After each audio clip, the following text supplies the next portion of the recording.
लेकिन भक्ति अवश्य हो, केवल उसकी आस लगाए रहे, भक्ति बनी नहीं तो भी कोई उसका लाभ नहीं होगा। ये भक्ति करते रहो, ये मंत्र जाप करते रहो, कुछ भी नहीं घड़ी बात।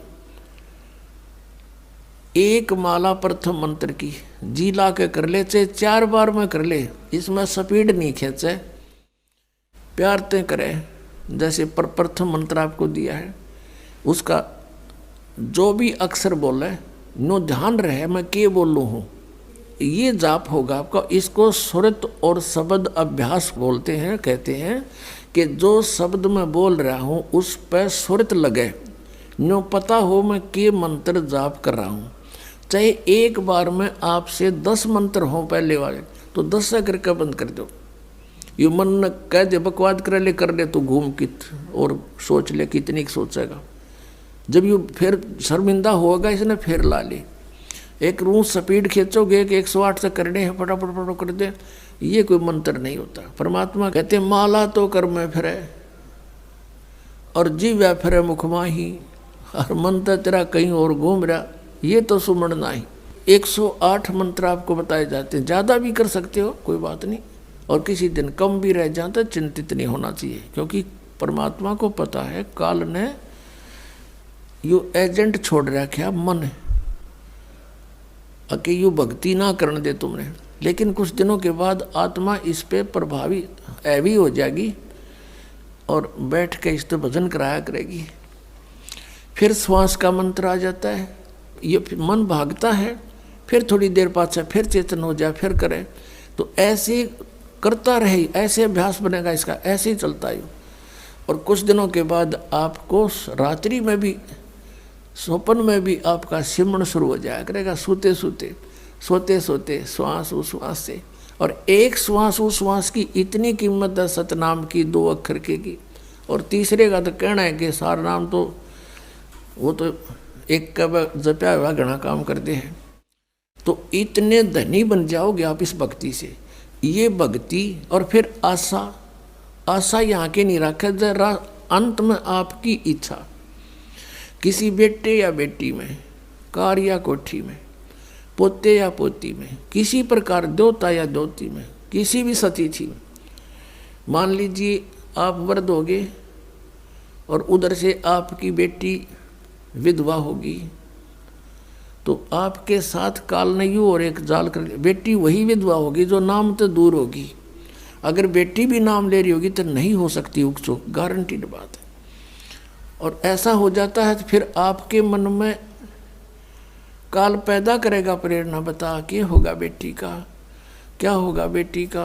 वह बेटी महात्मा रह जाएगी, फिर वहीं की से पशु बनकर वहीं फिर हल खींच रहा होगा। एक किसान था, परमात्मा की आत्मा था। कहते हैं जो जन मेरी शरण है, पुणात्मा आप समझोगे, क्योंकि बालक नहीं बुद्धिमान समाज है आज मानो। किसी का बालक बिगड़ जाए, बेटा या बेटी, उस माता पिता से पूछ कर देखो वो कितना दुखी रहता। सपने में भी उसको ये चिंता बनी रहती है कि किस प्रकार मेरा बच्चा फिर से लाइन पकड़ जाए, उसके लिए कितना दुखी होता है। और हम उस परम पिता के बच्चे, उसी के बेटा बेटी हम, और वो हम कितने बिगड़ के यहाँ आगे इस काल का फंस गए। अब ये हमारी रेल बना रहा है सबकी, ब्रांड मैट्री कर रखी यहाँ पर, ले लिए इंडिया हमने इसके साथ आकर के। लेकिन वो कहते हैं ना माता पिता बुरे नहीं हो सकते, बेटा बेटी वैसे 100 गलती कर दे। अब उसी विधान से वो हमारा पीछे फिर रहा है। परमात्मा कहते हैं कि जो जन मेरी शरण है, एक बार भी किसी युग में ये भोली आत्मा मालिक से टच होगी, कभी उसके भेजे हुए दास से कभी उपदेश ले लिया, तो फिर वो रह भी गया यहाँ पर, फिर भी मालिक उसके पीछे पीछे फिरता, कभी इसने सद्बुद्धि आ जा, किसी प्रकार फिर से ये लाइन पकड़ दे। तो ऐसा ही एक किसान था। अब उसके पास परमात्मा गए और उसे राम रमी करी, क्योंकि पिछला संस्कार जो होता है उसमें गुण होते हैं।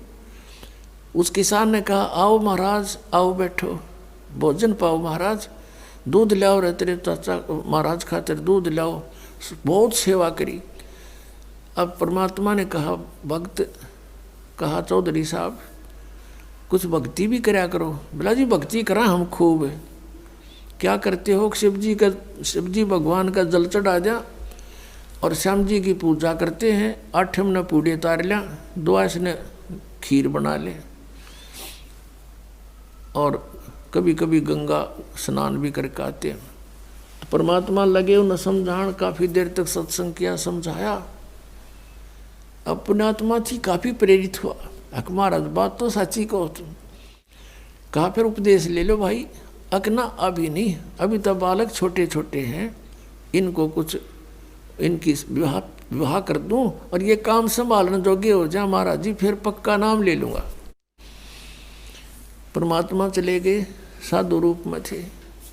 बालक भी विवाह कर दिया बच्चों का, वो सारा कारोबार भी संभाल रहे हैं और पोता पोती भी हो रहे हैं। तब परमात्मा गए, अक भाई भगत अब तो आजा मेरी शरण में। न्यू बोला महाराज जी तू अच्छा पीछे पड़ा मेरे, छोटे छोटे पोता पोती हैं, बच्चे खेतों में काम करें, इन बालका ने कौन खिलावेगा? इब नहीं माड़े ये बालक ठीक हो जाने दे, पोते पोती माड़े बड़े हो जा थोड़े से, फिर आना। अब वो फिर गए परमात्मा। 5-7 वर्ष के बाद बूढ़े की टिकट कटी पाई, वो मर लिया। अब क्या देखा कि वही व्यक्ति अपने ही घर में बैल बनकर आ रहा है और पुत्र उसने हड़ में जोड़ रहे। वहां पहुंचे परमात्मा। अब वो बच्चे जाने थे महाराज को कि आओ महाराज जी आगे। कहा गया भाई, बोला भाई डटिए, 1-2 बात कर लो तेरे पिताजी ते। वो बच्चा बोला जी पिताजी की तो मृत्यु हो ली। बोला भाई वो परमात्मा बोले मुझे मालूम है। अब उस बैल के पास गया, कान में कुछ मंत्र से बोले। वो उसने तो मंत्र लागे थे, परमात्मा उसकी भाषा में बोल रहा था। तो बैल ने अंदर से बोल तो वो नहीं सके था, अंदर की भाषा भी जानते हैं मालिक। अब उसने कहा बाबा, परमात्मा ने कहा रहा ईब तो आ जा मेरी शरण में, तेरा यो शरीर छुटवा दूंगा यहीं पर और तुझे मनुष्य जन्म दिवा दूंगा। तो नो कह महाराज जी तू जा अपना काम करे। अब मेरी जगह पर कोई और बैल आ गया, काम ठीक ना करेगा तो मेरे बड़का का टोटा नहीं हो जाएगा। अब परमात्मा चले गए, भाई ठीक है। कुछ दिनों के बाद क्या हो गया कि वो बैल वाला शरीर भी छूटना ही था, कभी ना कभी मृत्यु होगी। फिर वो बन गया सर्प। अब सांप बन के इसको याद आती है कि कुछ पैसे जब दबा रखे हैं मैंने, धन पहले जमीन में छुपा दिया करते, चोरी के डरते हैं। चांदी के सिक्के, सोने के जेवरात, आभूषण जमीन में दाब दिया करते। बूढ़ा मर जा बतान पावे को नहीं, फिर वो सर्प बन के आया करे ना, रह गए उड़ा नो कहे हमारा सर्प आवे है।